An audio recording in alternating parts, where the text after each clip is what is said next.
Okay, so we're back again for this one, and it's the 2021 WhatCar Reliability Survey again, which is based on the survey returns of 16,000 owners, and this one focuses on the most and least reliable car brands. Forget about particular models, anything like that. This is the brand as a whole, and it's a really good idea of where that brand's at the moment and what they're focusing on. Are they focusing on bells and whistles? Are they focusing on marketing? Or are they focusing on making good, reliable cars? Keep watching.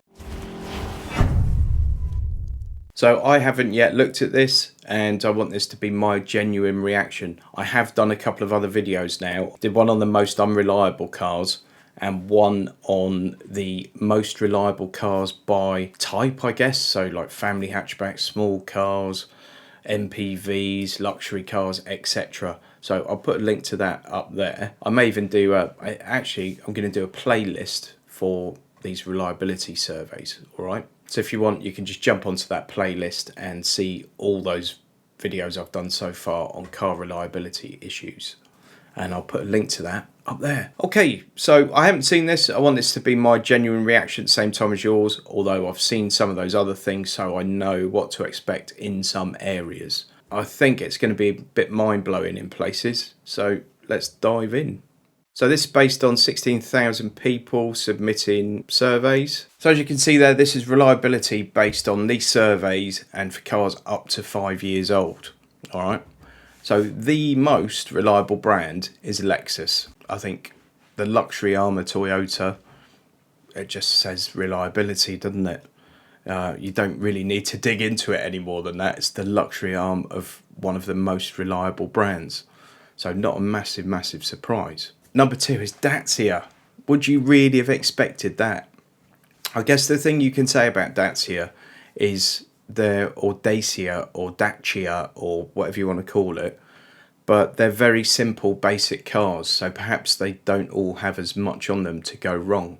You know, your lane keep assist is not going to go wrong on your basic Sandero because it doesn't have lane keep assist. Genius, right? Number 3, joint, Hyundai. Again, Hyundai, you just think reliability. Suzuki, Mini and Toyota. So I think the standout one there for me is Mini. The other 3, you got Japanese car brands or actually one Korean car brand. And again, Hyundai, Kia are known for that reliability and they offer huge warranties, don't they? So not a massive surprise. Suzuki, okay.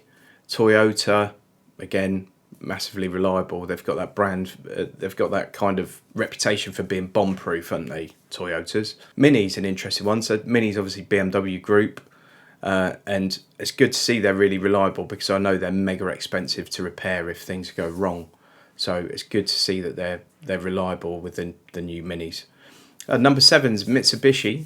That's interesting. They don't have the most exciting car range at the moment. They've got obviously a good pickup and that kind of thing, but they don't have the most exciting car range, but they obviously produce nice reliable cars. Number 8, Mazda, Kia, to be expected, I guess. Number 10, MG. That's a real surprise because again, it's a budget brand, but they've tried to, I don't know, they're trying a little bit harder, I feel, than Dacia to give you sort of a bit of creature comfort and stuff, but maybe not always succeeding. But MG is not MG of old. It's now a Chinese brand that's aiming to bring out, you know, ultra good value for money cars, not producing sports cars or luxury cars per se. Number 11, Citroen. You know, you would look at that. Citroen sits above Skoda only just, but you would not believe that, would you? You really wouldn't. Citroen sits above Ford, Porsche, Vauxhall, Mercedes, Jaguar, Volkswagen, Volvo, Audi, Seat. That's nuts. BMW. So number 11 is Citroen. Number 12, Skoda, BMW, Honda, Tesla, Renault. Again, Renault more reliable than Volvo. More reliable than Mercedes. More reliable than Nissan. Are you surprised by that? I am. Look, Audi, Volvo, Volkswagen, 18, 19, 20. I know they're still getting 90% reliability, but they should be doing better than that. let's go down here. So the 3 worst offenders, actually, the 2 worst offenders, Land Rover, who I've already spoken about, Fiat, not a massive surprise. Fiat have never had a reputation for reliability, really, have they? And then up here, look, Porsche. Number 25 on the list is Porsche. Porsche below Vauxhall, Porsche below Peugeot, below MG. It's not good enough, is it? Alfa Romeo, you would expect to be down there somewhere. Ford, again, like Ford should be reliable. You know, the Ford's tagline in America is Ford tough. You know, as in they're hard to destroy kind of thing. But they're, I don't know, it should be better than that. Nissan, 86.2%. Again, you think of Nissan as that quality, reliable brand, don't you? You don't think of them as a cheap brand or one that's going to let you down.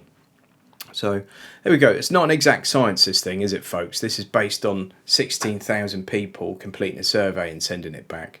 But 16,000 people, that's quite a decent pool of data to go from. It's not like 16 people completed it and sent it back. Although, obviously, it would be better if it was 160,000 or 1.6 million. It's 16,000. And that's a fair sort of pool of data to give you a fair idea of where these brands are in terms of their reliability. I think you should give this consideration when you're looking at buying a car. Perhaps not when you're leasing one, although when you're leasing one, all right, it's under warranty while you've got it generally. And it's not going to be your problem if it goes wrong in terms of financially. But you still don't want to be stranded on the motorway, or you go out to your car one morning and it won't start, do you? You know, it's still inconvenience, even if you're not paying for it. When I went out to my Volvo and the battery was completely dead and I couldn't even unlock the car, and I then had to get the thing recovered. It was on my drive, but I still had to get it recovered to a Volvo dealership. They then had my car for a week and in the end just decided it needed a factory reset and recharging, and that was the end of that. But it was just a massive pain. And you have to deal with a dealership, and they're not always easy to get through on the phone. Certainly Volvo and Paul weren't, and the service I got was pretty poor. So, you know, even though it might not be your problem financially, and you think, oh, sod it, I'm going to buy a Land Rover because I'm going to buy a Fiat or I'm going to lease a Fiat or a Land Rover. It's a new car and it'll be under warranty and blah, blah, blah, and it's not my problem if it goes wrong. It kind of still is, because you still might be without a car for a bit, or you might have been getting up early that day to go and catch a train somewhere and you can't get to the station on time and you miss the train. And so there's still inconvenience when these things break down. It's not just the financial aspect. So there we go. What do you think of that, guys? Let me know in the comments. Do give the video a thumbs up and don't forget to subscribe. And do support the channel. Please drop onto my website, notaguru.co.uk, and there's a link there. You can buy me a coffee and it's massively appreciated. I earn basically nothing for doing this, and buy me a coffee goes a long, long way. So thank you very much if you're going to go and do that. And if not, thanks for watching and see you next time, I hope. Thanks. Hello guys, so I've done a deal with VCheck to provide a really comprehensive car history check for you at a massively reasonable price. There's a link in the video description below and also pinned as the first comment on this video. As you can see, I'm just showing you a sample report here, but you get really, really extensive detail. You'll see pictures if the car's been involved in an accident in the past, and they're available. You can verify the mileage history, so you look in here. If the mileage suddenly dips, obviously that rings alarm bells. So fantastically comprehensive report, really reasonable pricing. And if you use my link, it helps support the channel, and that's a great thing to do, help support the channel. Thanks.